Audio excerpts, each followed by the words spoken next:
Assalamualaikum warahmatullahi wabarakatuh. Selamat datang di Tutur Sufi, channel yang menghadirkan kisah-kisah unik, peristiwa sosial yang menggugah, dan kasus-kasus kriminal yang mengejutkan. Hari ini kita akan mengupas sejarah lahirnya Konferensi Asia Afrika di Bandung pada tahun 1955 dan gagasan politik solidaritas global Soekarno.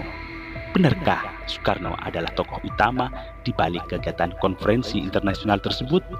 Lalu, apa tujuan konferensi digelar hingga dihadiri puluhan negara dan menghasilkan beberapa sebuah deklarasi kesepakatan?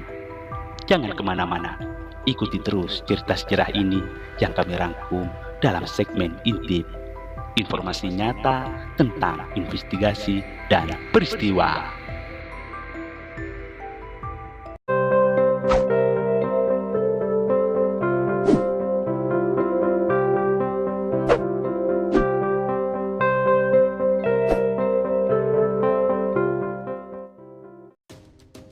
Sebelum dilanjut, mari kita bantu channel ini berkembang dengan cara mengeklik tombol subscribe, lalu nyalakan lonceng notifikasinya agar kalian bisa cepat mendapatkan inspirasi dari sebuah informasi.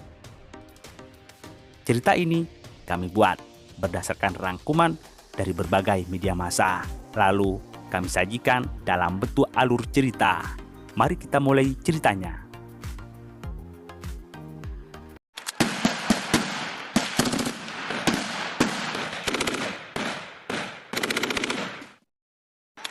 Sejarah berdirinya Konferensi Asia Afrika di Bandung pada tahun 1955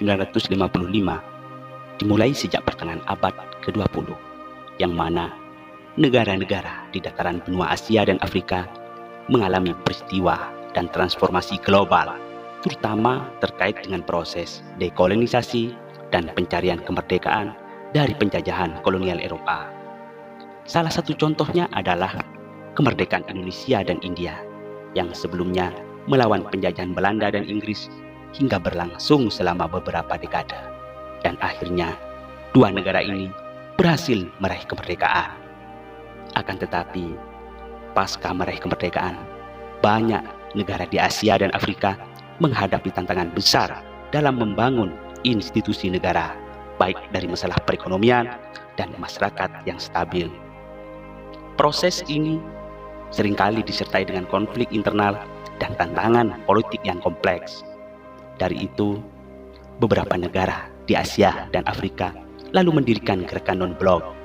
Gerakan ini bertujuan untuk mempromosikan solidaritas di antara negara-negara yang tidak beraliansi dengan blok barat atau blok timur. Secara keseluruhan, pertengahan abad ke-20 adalah periode yang menentukan bagi negara-negara di dataran Asia dan Afrika dalam perjalanan menuju kemerdekaan, perubahan politik, dan transformasi sosial yang mendalam. Untuk terhindar dari aliansi dan afiliasi dari gerakan blok barat dan blok timur, maka Indonesia hadir untuk memberikan solusi membangun solidaritas antar negara. Ide solusi inilah yang nantinya jadi momentum sejarah lahirnya Konferensi Asia Afrika. Ide ini tidak lain hadir dari sosok sang tokoh proklamator Indonesia, yakni Soekarno, atau orang mengenalnya Bung Karno. Bukan tanpa alasan, Bung Karno sebagai tokoh yang memainkan peran penting dalam menggalang gerakan solidaritas ini, ia punya keinginan negara-negara di Asia Afrika jadi negara yang mandiri tanpa ikut atau terlibat dalam kompleksitas konflik geopolitik global. Dari ini, Bung Karno lalu memberikan julukan Dunia Ketiga. Bagi negara-negara di Asia Afrika, inilah julukan yang tepat bagi Bung Karno. Istilah ini digunakan untuk menggambarkan negara-negara di Asia Afrika dan Amerika Latin yang pada saat itu berada di luar blok politik utama, yakni blok barat atau blok timur.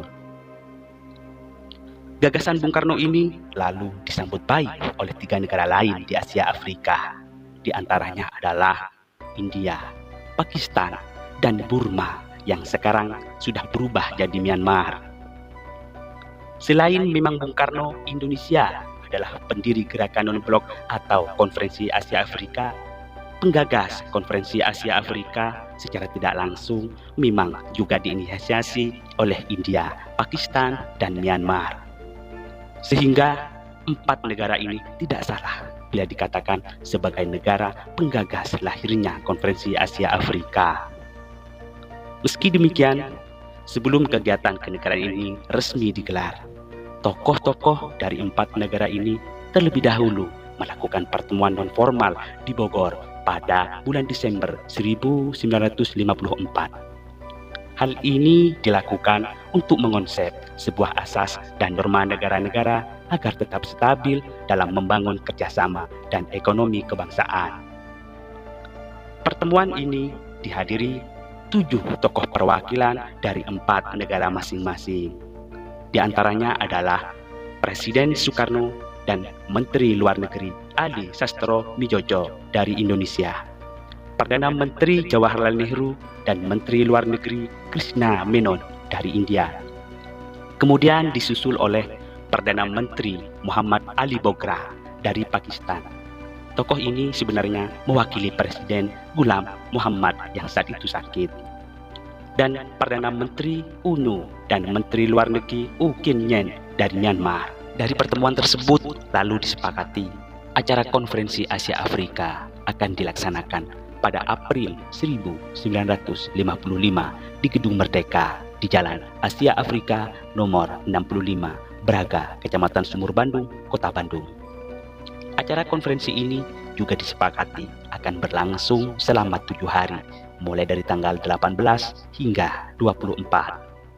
Selain itu, pertemuan kecil ini juga menyepakati topik pembahasan awal mula dan sejarah, serta usulan dari awal kegiatan Konferensi Asia Afrika. Hal ini akan disampaikan oleh Bung Karno. Selain memang sebagai tuan rumah, Bung Karno juga akan diberikan hak penuh dalam menyampaikan pidato gagasan politiknya dalam membangun solidaritas negara-negara di Asia Afrika. Dari pertemuan 4 negara dengan 7 tokoh ini ke acara konferensi hanya berjarak 4 bulan. Dari itu, Soekarno dan pemerintah Indonesia harus mempersiapkan secara matang baik dari aspek logistik dan diplomatik untuk penyelenggaraan konferensi internasional skala besar, termasuk memilih lokasi yang tepat sebagai tempat pelaksanaan konferensi.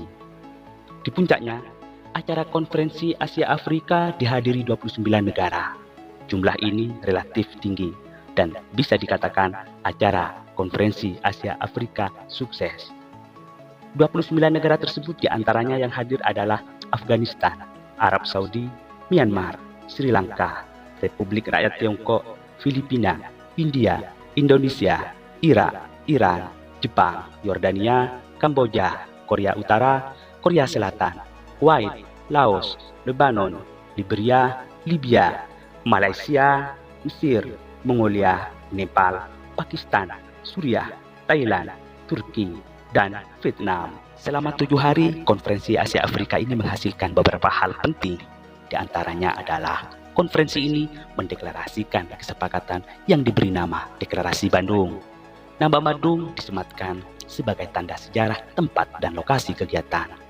Isi Deklarasi Bandung mencakup prinsip-prinsip dasar dalam hubungan internasional antara negara-negara Asia dan Afrika. Deklarasi ini menekankan pada penghormatan terhadap kedaulatan nasional, non-agresi, non-intervensi, penghormatan terhadap kebebasan politik, keadilan sosial, dan kekuatan perdamaian. Kemudian menyepakati penggalangan solidaritas. Konferensi ini menyepakati akan menggalang solidaritas politik di antara negara-negara Asia dan Afrika yang baru merdeka atau sedang dalam proses dekolonisasi. Ini dilakukan untuk membantu menguatkan persatuan di antara negara-negara tersebut dalam menghadapi tantangan global. Setelah itu, Konferensi Asia Afrika memberikan dorongan besar untuk membentuk gerakan non-blok. Meskipun gerakan non-blok sendiri baru secara resmi didirikan beberapa tahun setelah konferensi ini. Konferensi tersebut memberikan fondasi dan semangat untuk berbagai negara yang tidak terlibat dalam blok politik besar, yakni Barat atau Timur. Ini dilakukan untuk bersatu dan mempromosikan kepentingan mereka secara bersama-sama. Kemudian, menyepakati peningkatan kerjasama ekonomi. Konferensi ini juga mendorong peningkatan kerjasama ekonomi dan teknis di antara negara-negara Asia dan Afrika. Ini termasuk dukungan untuk pembangunan infrastruktur, pendidikan, dan peningkatan kesejahteraan sosial di kedua benua. Dan terakhir adalah menyepakati peningkatan profil diplomatik Indonesia. Ini disematkan sebagai tanda atau mediator karena Indonesia sebagai pemimpin di antara negara-negara Asia dan Afrika, serta menempatkan Bandung sebagai pusat diplomasi yang penting pada masa itu.